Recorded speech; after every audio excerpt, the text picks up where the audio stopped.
ตัวใดแลนตัวที่มีเขา1 2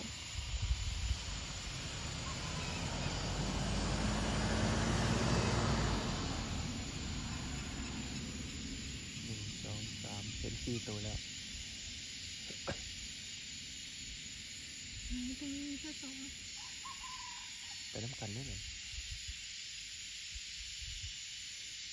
มีงานกินหญ้าเจ้ยเพราะเขาออกหากินตอนเย็นไงแดดไม่ร้อน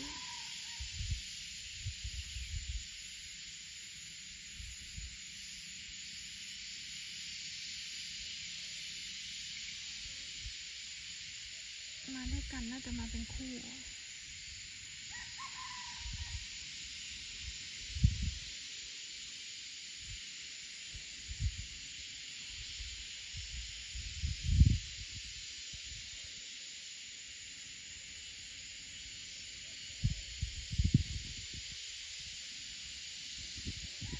ตัวที่มีเขาระแวงมองมาทางเราแล้ว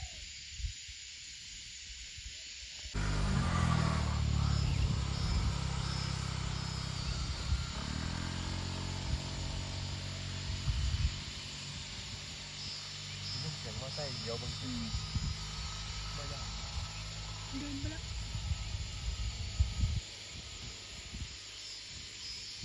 แสดงว่าอุ้มนี่ตรงนี้วางมานอนแอบแฟนแฟนตอนกลางวันหมูป่านะถ้าทำพื้นดินเป็นแบบนี้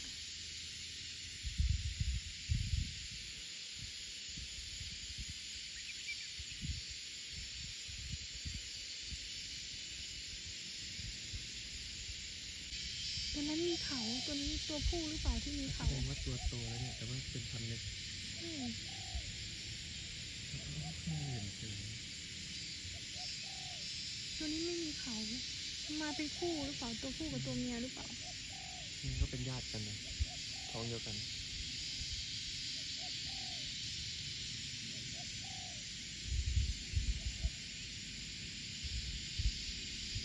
มานั่งดูใกล้มันไม่ได้มีกล้องแบบซูมเหมือนไอ้นี่เนาะมันไม่ค่อยชัด